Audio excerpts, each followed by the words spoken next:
నమస్కారం. కుండబద్దల news paper అనాలిసిస్‌కి స్వాగతం. ఈరోజు అన్ని ప్రధాన వార్తాపత్రికల్లో ప్రధానంగా వచ్చిన వార్త నీట్ పరీక్ష రద్దు. పేపర్ లీకేజీ నేపథ్యంలో ఎన్టీఏ నిర్ణయం, మళ్ళీ కొత్త పరీక్షకు వారం 10 రోజుల్లో తేదీలు వెల్లడి. కొత్తగా రిజిస్ట్రేషన్ అక్కర్లేదు, ఫీజు రిఫండ్. ఇదే వార్తని అన్ని ప్రధాన వార్తాపత్రికల్లోనూ ప్రధానంగా ప్రచురించారు. ఈనాడులో కూడా చూడొచ్చు. నీట్ యూజీ రద్దు, ప్రశ్నాపత్రం లీకేజీ అసాధారణ నిర్ణయం, దర్యాప్తు సిబిఐకి అప్పగింత. ఇదే సాక్షిలో కూడా ప్రధానంగా వచ్చింది. నీట్ పరీక్ష రద్దు, పేపర్ లీకేజీ ఆరోపణల నేపథ్యంలో ఎన్టీఏ కీలక నిర్ణయం. ఇక ఆంధ్ర ప్రభలో కూడా ఇదే వచ్చింది చూడండి. నీట్ పరీక్ష రద్దు, ఈ తెలుగు రాష్ట్రాల్లోనూ నీట్ ప్రకంపనలు. రాజస్థాన్లో మనీష్ యాదవ్ అనే ఒక వ్యక్తి నాసిక్లో ఈ పేపర్ని డూప్లికేట్ చేసి దాన్ని రాజస్థాన్ తీసుకొచ్చాడు. అక్కడ దాదాపుగా వాళ్ళు టెస్ట్ గైడులో ఉన్న ఇదే ప్రశ్నలు పేపర్లో కూడా కనిపిస్తే ఆ అనుమానంతో దాన్ని విచారణ చేసుకుంటూ వెళ్ళారు. అందులో దాదాపుగా 130 ప్రశ్నలు సేమ్గా ఉన్నట్టుగానే కనబడుతున్నాయి. యాజ్ టీజ్గా ఆ ప్రశ్న ఎలా ఉందో ప్రశ్న పత్రంలో ఎలా ఇస్తారో అదేవిధంగా గైడ్లో కూడా కనపడితే అనుమానంతో పూర్తిగా తీశారు. నాసిక్లో ఈ పేపర్ని డూప్లికేట్ చేసి రాజస్థాన్ తీసుకొచ్చారు. అక్కడి నుంచి ఒక్కొక్క ప్రశ్నకు 3,000 చొప్పున వాట్సాప్లో కూడా అన్ని రాష్ట్రాల్లో ఉన్న వాళ్ళకి పంపించారట. దాదాపుగా పేపర్ ఫుల్లుగా కావాలి అని అనుకుంటే 2,00,000 రూపాయల వరకు తీసుకొని అమ్మారనేది కూడా ఆరోపణలు వినిపిస్తున్నాయి. ఈ నేపథ్యంలోనే నీట్ పరీక్షని రద్దు చేయటం జరిగింది. ఇక ఆంధ్రజ్యోతిలో మరొక వార్త ప్రధానంగా కనబడుతోంది. కస్సు బస్సు, స్త్రీ శక్తి అమలులో బస్సులన్నీ కిటకిట. ఫ్రీ బస్సు, మహిళలకు ఫ్రీ బస్సు. దాదాపుగా ఇది ఇప్పుడు కర్ణాటకలోను, తెలంగాణలోను, ఆంధ్రప్రదేశ్ రాష్ట్రంలోనూ అమలవుతుంది. ఇదే అంశం ఇటు తమిళనాడులో కూడా ఎన్నికల హామీలుగా ఫ్రీ బస్సు ఇస్తామనేది కూడా చెప్పారు. ఇక ఇప్పుడు ఆ బస్సు కష్టాలు ఏమిటి అనేది ఒకటొకటిగా బయటకు వస్తున్నాయి. ఇక తెలంగాణలో అంతకు ముందే స్టార్ట్ అయ్యి అసలు ఈ పథకం స్టార్ట్ చేసినప్పుడే గొడవలు స్టార్ట్ అయ్యి ఆ తర్వాత చిన్నగా సర్దుమనిగా ఎవరు దాన్ని పట్టించుకోవటం మానేశారు. ఇప్పుడు మళ్ళీ సమ్మర్ సీజన్ కావటం మూలాన అందరికీ సెలవులు ఉండటం మూలాన ప్రయాణాలు కూడా ఎక్కువగా జరుగుతాయి. గతంలో ఆర్టీసీలో రోజుకు 36 లక్షల మంది ప్రయాణం, ఉచిత ప్రయాణం తర్వాత రెట్టింపైన ప్రయాణికులు, ఆ మేరకు పెరగని బస్సులు సిబ్బంది. పైగా 264 బస్సులు, 1,438 మంది సిబ్బంది తగ్గుదల. దీంతో అష్టకష్టాలు, సీట్ల కోసం కొట్లాట, ప్రయాణంలో తీవ్ర అగచాట్లు. ఎక్కడ స్టార్ట్ అవుతున్నాయో బస్సులు అక్కడ నుంచే ఫుల్గా కిక్కిరిసిపోయి ఉంటున్నాయి. నేను టికెట్కి రేటు పెట్టుకుంటాను, నాకు సీటు చూపిస్తారంటే చూపించే పరిస్థితి లేదు. అది ఇప్పుడు కాదు. సరే, ఫ్రీ బస్సు లేదండి. ఫ్రీ బస్సు లేని సమయంలో సమ్మర్ సీజన్ కానీ ఈ దసరా సెలవులు వచ్చినప్పుడు, సంక్రాంతి సెలవులు వచ్చినప్పుడు, లేదు మరి వేసవి సెలవులు వచ్చిన సమయంలో బస్సుల్లో సీట్లు చూపించే పరిస్థితి ఎక్కడైనా ఉందా? ఇప్పుడు అడుగుతారు ప్రతి వాళ్ళు, నేను టికెట్ కొంటాను, నాకు సీటు చూపించండి అని. ఎట్లాగంటే ఆ రోజుల్లో కూడా లేదు కదా. ఎందుకంటే బస్సులే తక్కువ ఉన్నాయి, అవసరానికి తగ్గట్టుగా. ఇప్పుడు మరి ఈ కేవలం సెలవుల్ని దృష్టిలో పెట్టుకుని బస్సులు పెంచితే తర్వాత అవి నడవటం కష్టం అనేది. ఇక నేడే విజయ్ బల పరీక్ష, టీవీకే ప్రభుత్వ గెలుపు ఖాయం. 30 మంది అన్నాడీఎంకే ఎమ్మెల్యేల మద్దతు, వారితో విజయ్ ప్రత్యేక భేటీ. తిరువత్తూరు టీవీకే ఎమ్మెల్యేకి షాకు. ఎందుకంటే ఆయన ఒక్క ఓటు తేడాతో గెలిచాడు తిరువత్తూరు టీవీకే ఎమ్మెల్యే. దాని మీద హైకోర్టులోకి పిటిషన్ వెళ్ళింది. దానికి గాను ఇప్పుడు ఈ బల ప్రదర్శన వరకు, ఈ కేసు తేలే వరకు మీరు ఏది ప్రత్యేకమైన కార్యక్రమాల్లో పాల్గొనకూడదు అనేది కూడా కోర్టు ఆదేశించింది. అందుకని ఆయనకి ఒక ఎమ్మెల్యే కూడా తగ్గాడు. యాక్చువల్గా 108 ఉంటే 2 చోట్ల విజయ్ పోటీ చేయటం మూలాన అది 107 అయింది. ఇప్పుడు హైకోర్టు ఈ తిరువత్తూరు విషయంలో అది 106 అయింది. కాకపోతే మిత్రపక్షాలు ఇప్పుడు పిఎంకే కావచ్చు, సిపిఐ సిపిఎంలు కావచ్చు, ఐయుఎంఎల్ దాదాపుగా 120 వరకు వాళ్ళకి బలం ఉంది. అయినా కానీ ఇప్పుడు అన్నాడీఎంకేలో ప్రత్యేకమైన చీలిక 30 మంది ఎమ్మెల్యేలు వచ్చి ఈయంతో కలిసిపోయి ప్రభుత్వంలోకి మేము కూడా చేరతాం అని వాళ్ళు కూడా సూచించారు.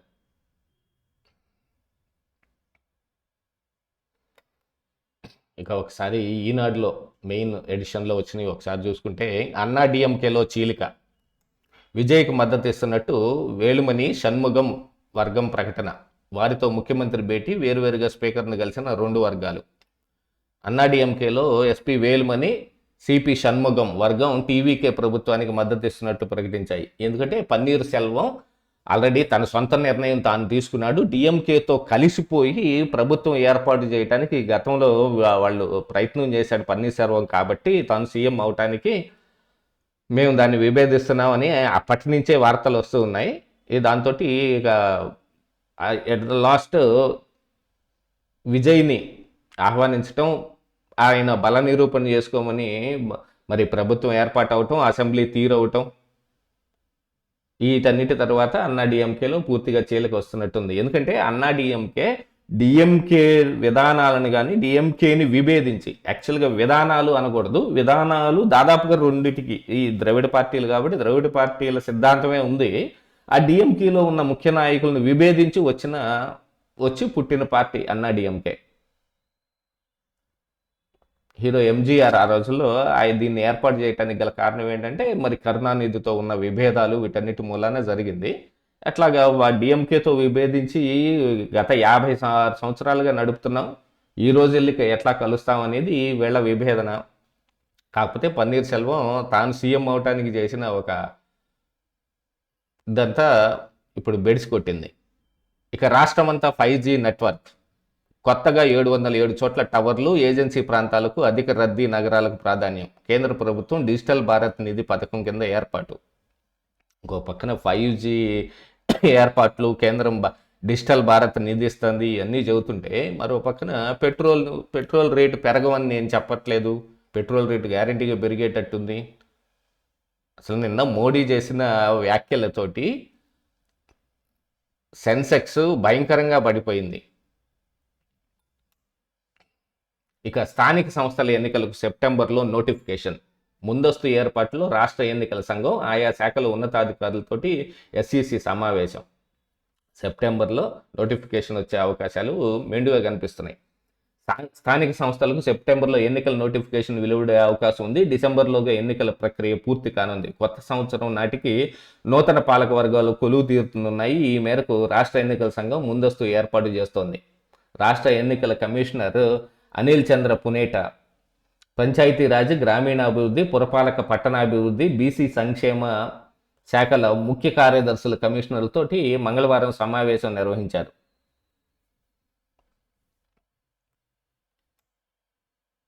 ఇదిలా ఉంటే బంగారంపై సాగు రుణమా బాధే. ఇప్పుడు వ్యవసాయ అవసరాల కోసం ఇచ్చే గోల్డ్ లోన్ మీద ప్రాసెసింగ్, అప్రైజర్ ఛార్జెస్ ఇష్టం వచ్చినట్టు వసూలు చేస్తున్నారు.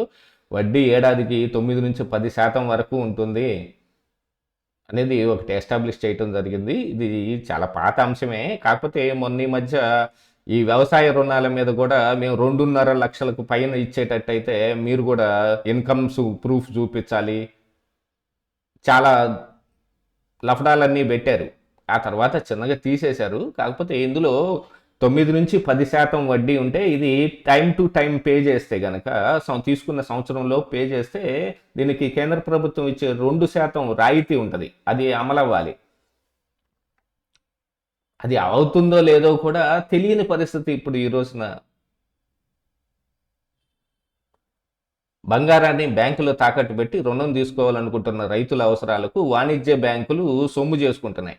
పంట పెట్టుబడితో పేరుతోటి ఇచ్చే రుణం సగటుగా ఏడాదికి 9-10% వడ్డీ, ఆపై ప్రాసెసింగ్, అప్రైజర్ ఛార్జీలు రూపేణా ఎంత వసూలు చేస్తున్నాయో కూడా కొన్ని బ్యాంకులకు రైతులకు చెప్పడం లేదు.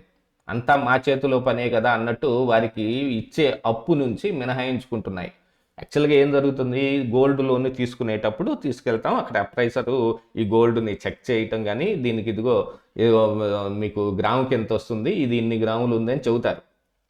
చెప్పి దాని మీద ఒక అమౌంట్ వేస్తారు. ఆ అమౌంట్ మనకు వస్తుందని అనుకొని ఆయన స్లిప్ తెచ్చుకుంటాడు, మీకు ఖాతాలోకి డబ్బులు జమ అవుతాయి అని చెబుతాడు. అంతవరకే తెలుస్తుంది. ఆ అప్రైజల్ ఛార్జెస్ ఎంత ఉన్నాయి, లేదు మిగతా ప్రాసెసింగ్ ఫీజులు ఎంత ఉన్నాయి, రైతుకి కనీసం మినిమం ఇన్ఫర్మేషన్ కూడా ఎవరు, ఇదిగో నీకు గ్రాముకి ఇంత ఇస్తున్నాం అనేది మాత్రం చెబుతారు. ఫైనల్గా అమౌంట్ చూపిస్తారు, ఆ అమౌంట్ బ్యాంకులో జమ అవుద్ది అనేది. అందులో నుంచి ప్రాసెసింగ్ ఫీజులు కానీ ఇంకో మొత్తం ఇంకా అందులో నుంచి కట్ చేసుకుని వాళ్ళు ఫైనల్గా ఒక అమౌంట్ అయితే అందులో చూపిస్తారు. ఆ తర్వాత వడ్డీ లెక్క కట్టించుకొని ఎంత ఎప్పటికి మనకి తిరిగి కట్టే సమయానికి అంతా మనం తిరిగి కడతాం తప్ప ఇక వేరే ఇన్ఫర్మేషన్ ఏముండదు.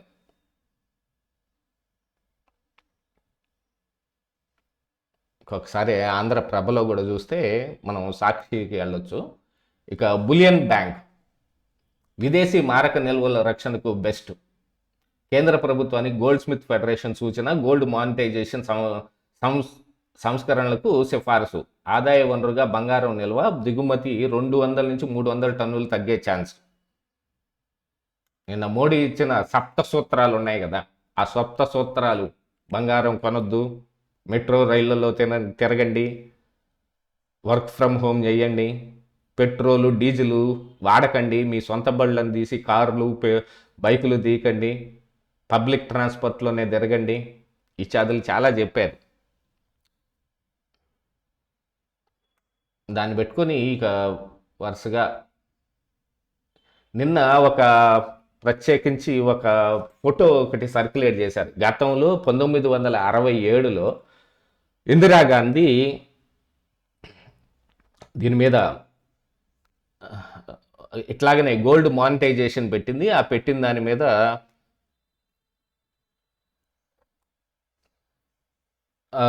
ఆ రోజు హిందూలో వచ్చిన పేపర్ కటింగ్ అని ఒక ఫేక్ కటింగ్ ఒకటి నిన్న సర్క్యులేట్ అయింది బాగా. ఎందుకంటే ఇప్పుడు కేవలం మోడీ పెట్టాడు కానీ మనే కాదు, ఇందిరాగాంధీ కూడా పెట్టింది, గతంలో అసలు నెహ్రూ కూడా పెట్టాడు. ఇది ఈ బీజేపీ యొక్క ఇంటెన్షన్ ఎలాగుంటుంది. అప్పట్లో వాళ్ళు కూడా చేసేశారు, మొత్తం తప్పులు వాళ్లే చేసేశారు అని ఇంకా కాంగ్రెస్ పార్టీ ఆ ప్రభుత్వాలు వాటి మీదనే పడి నెహ్రూని, గాంధీని, ఇందిరాగాంధీని అందరినీ. ఇక ఎమ్మెల్సీల టవర్లు రెడీ. రాజధాని అమరావతిలో 12 టవర్ల నిర్మాణం, వారంలోగా క్వార్టర్లు జిఏడికి అప్పగింత. గ్రూప్ 1, 2 డి భవనాలు తుది మెరుగులు. 2028 ఆగస్టు నాటికి ఐకానిక్ టవర్ సిద్ధం. పురపాలక మంత్రి నారాయణ స్పష్టీకరణ. సిఆర్డీఏ అధికారులతోటి కలిసి క్షేత్రస్థాయి సమీక్ష. నిన్న ఆయన ఒక సమీక్ష చేస్తూ ఉంటే మరో పక్కన 2వ దశ ఆర్థిక ప్రణాళికకు కసరత్తు. అమరావతికి దీర్ఘకాలిక వ్యూహాలు. పీపీపీ అవకాశాలపై పరిశీలన. సిఆర్డీఏ అధికారులతో ప్రపంచ బ్యాంకు ఏడీబీ బృందం భేటీ. సమావేశంలో పలు కీలక అంశాలపై సుదీర్ఘ చర్చ. ఆంధ్రప్రదేశ్ రాజధాని అమరావతి అభివృద్ధికి దీర్ఘకాలిక వ్యూహాలపై ప్రపంచ బ్యాంకు, ఏషియన్ డెవలప్మెంట్ బ్యాంకు ప్రతినిధుల బృందం సిఆర్డీఏ ఉన్నతాధికారులతో సమీక్షించింది. గత 2 రోజులుగా రాజధాని నిర్మాణ పనులు పరిశీలించి అధికారులతో భేటీ నిర్వహిస్తున్నట్టు బ్యాంకుల ప్రతినిధులు బృందం మంగళవారం కీలక అంశాలపై సుదీర్ఘ చర్చ జరిగింది. బ్యాంకు ఆర్థిక సహకారంతో అమలు అవుతున్న అమరావతి అభివృద్ధి ప్రాజెక్టు గతిని బ్యాంకు బృందం అంచనా వేసింది. ఏ పొజిషన్లో ఉంది, ఎలాగుంది అనే దాని మీద. అట్లాగనే ఇంకో పక్కన చూసుకుంటే అస్సాం సీఎంగా హిమంత్ బిశ్వా ప్రమాణ స్వీకార వేడుకల్లో సీఎం చంద్రబాబు, మంత్రి లోకేష్. ఫైనల్గా ఒకసారి సాక్షి మెయిన్గా వచ్చిన అంశాలు చూద్దాం. మోదీ వార్నింగ్తో వణికిన మార్కెట్. 2 రోజుల్లో 16 లక్షల కోట్ల పైగా సంపద ఆవిరి. మొన్న మోడీ ఇలాంటి ఒక స్టేట్మెంట్ ఇవ్వగానే పేరుని నానితోటి ప్రెస్ మీట్ పెట్టించినప్పుడే ఇదిగో ఇలాంటి వార్తలు వస్తాయని ఎక్స్పెక్టేషను. దీంతో పాటుగా నిన్న అసలు జగన్మోహన్ రెడ్డి లండన్ నుంచి రావటమే ప్లాన్ బితో వచ్చాడు అనేది కూడా ఒక వార్త వినపడింది. దాని మీద మన కుండబద్దల్లో కూడా ఒక వీడియో చేసాం, చూడని వాళ్ళు ఎవరైనా ఉంటే మన ఛానల్లో ఉంటుంది, అది చూడండి. ఇక మీదట మోడీ మీద వ్యతిరేక వార్తలు కూడా వస్తాయి. దానికి తార్కాణం ఇదే. 2 రోజుల్లో 16 లక్షల కోట్ల పైగా సంపద ఆవిరి. క్రూడ్ సెగ, మార్కెట్ పతనం, పాతాళానికి రూపాయి. ప్రధాని పొదుపు చర్యల పిలుపుతో దేశంలో ప్రకంపనలు. పశ్చిమాసియా యుద్ధ ప్రభావంతో క్రూడ్ ధర మరింత పైకి. నేడు రేపు పెట్రోల్ ధర మోత ఖాయమంటున్న పరిశీలకులు. పరిశీలకులు ఏమిటి, డైరెక్ట్గా వాళ్ళే చెబుతుంటే మంత్రులే చెప్తున్నారు పెట్రోల్ డీజిల్ ధర పెరిగే అవకాశాలు మెండుగున్నాయి, దాదాపుగా ₹5 నుంచి ₹10 మధ్యలో పెరుగుతాయి అంటున్నారు. ఇక విజయ్కు అన్నాడీఎంకే చీలక వర్గం మద్దతు చూసాం. ఇక అభిమానం అనంతం. జగన్మోహన్ రెడ్డిని లండన్ నుంచి వచ్చిన తర్వాత ఒక పర్యటన కూడా ఏర్పాటు చేసుకున్నాడు. నిన్న పామిడిలో ఒక ఎమ్మెల్సీ కుమారుడి పెళ్లికి, పెళ్లి అయిపోయింది, రిసెప్షన్కి హాజరయ్యాడు. అనంతపురం జిల్లా పామిడిలో వైఎస్ జగన్ ఘన స్వాగతం పలికిన ప్రజలు, పార్టీ శ్రేణులు. ఇక్కడ ప్రజలు అనేది తర్వాత రాసుకోవాలి, లేదు అసలు వదిలేయచ్చు, పార్టీ శ్రేణులు అని రాసుకోవాలి. మీరు ఈ ఫోటోలో చూడండి, ఈ ఫోటోలో ఎవరు ఎంతమంది ప్రజలు అనేవాళ్ళు చెప్పండి. అంతా పార్టీ శ్రేణులే. ఆ శ్రేణులే. ప్రజలకైతే వైసీపీ జెండా పట్టుకొని జగన్కి అభివాదం చేయాల్సిన అవసరం ఏంటండి? చూడటానికి వస్తారు, వెళ్ళిపోతారు, జెండాలు పట్టుకోరు కదా. ఇది బాగా క్లియర్గా మీకు రెండో పేపర్లో కనపడదు చూడండి. జెండాలు పట్టుకొని వచ్చే వాళ్ళంతా పార్టీ శ్రేణులు అంటారు. అవటం తప్పని కాదు చెబుతుంది, వాళ్ళని ప్రజల కింద చూపించే ప్రయత్నం చేస్తుంటే తప్పంటున్నా. రిసెప్షన్కి వచ్చి హాజరయ్యి వెళ్ళిపోయాడు. ఏముంది అందులో?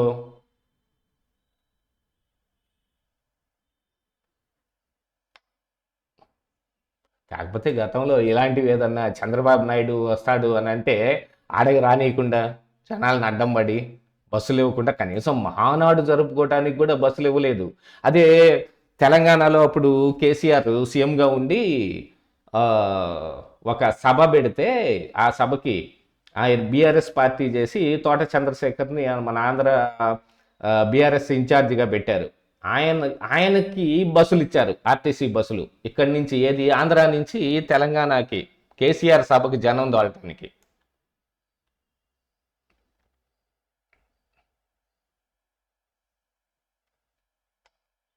ఇది సాక్షిలో ఉన్న, ఇంకా ఒకసారి లోపల పేజీల్లో ఉన్న అంశాలు చూద్దాం.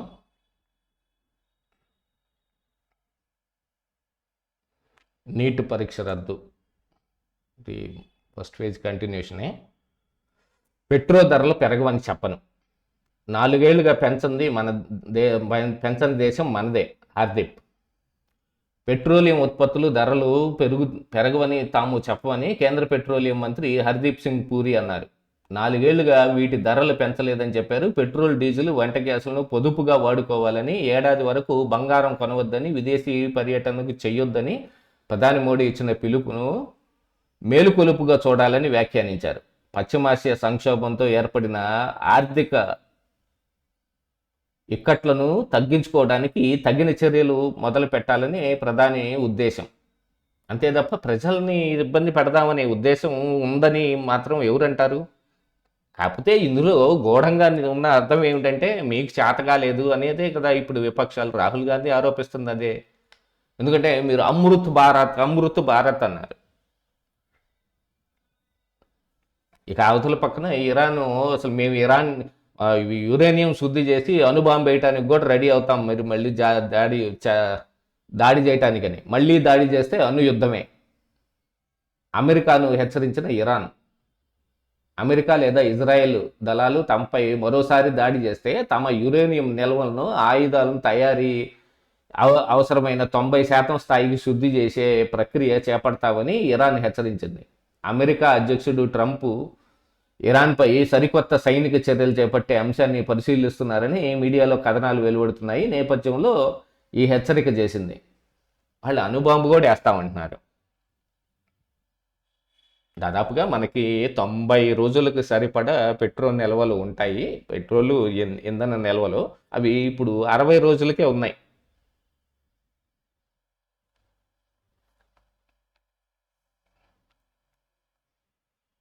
ఇక కస్సు బస్సు, ఫ్రీ బస్సు లేని సమయంలో కూడా సీట్లకు ఎవరికి దొరికేవి కాదు.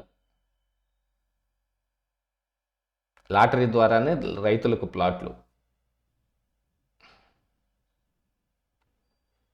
ఇక్కడ కళ్ళు చెదిరేలా ఎమ్మెల్యే భవనాల్లో ఇంటీరియర్ నిర్మాణం.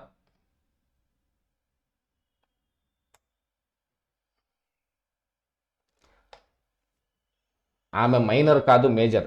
పోలీసులు నాపై పోక్సో కేసు పెట్టడం చెల్లదు. ఈ కేంద్ర సహాయ మంత్రి బండి సంజయ్ కొడుకు బండి భగీరథ్ మీద ఒక పోక్సో కేసు పెట్టారు, మైనర్ బాలికను వేధిస్తున్నాడనే దీంతో. దాంతో ఆయన కూడా తిరిగి హైకోర్టుకి వెళ్ళాడు. కేంద్ర మంత్రి బండి సంజయ్ కుమారుడు సాయి భగీరథ్ తనపై నమోదైన పోక్సో కేసులో ముందస్తు బెయిల్ కోరుతూ తెలంగాణ హైకోర్టును ఆశ్రయించారు. పేట్ బషీరాబాద్ పోలీసులు తప్పుడు సమాచారంతో తనపై పోక్సో సహా ఇతర సెక్షన్ల కింద కేసు పెట్టారని, ఫిర్యాదుదారు కుమార్తె మైనర్ కాదని ఆమె మేజర్ అని, ఆ ఎఫ్ఐఆర్ దర్యాప్తునకు అర్థం కాదని పేర్కొన్నారు. కుట్రపూరితంగా నమోదు చేసిన సదరు కేసులో పోలీసులు తనను అరెస్ట్ చేసే అవకాశం ఉన్నందున ముందస్తు బెయిల్ మంజూరు చేయాలని కోరారు. ఇది తెలంగాణలో బాగా ప్రకంపనలు రేపుతుంది. కాంగ్రెస్ని ఏదో రకంగా ఇరుకుని పెడతామని బీఆర్ఎస్ కూడా ప్రయత్నం చేస్తుంది. కేంద్ర మంత్రి హోంమంత్రి సహాయ మంత్రి కొడుకైతే మీరు వదిలేస్తారా అని. ఇక అమరావతిలో 100 కోట్లు ప్రాంతీయ పాస్పోర్ట్ కేంద్రం, తపాలా రంగానికి ఏఐ హంగులు.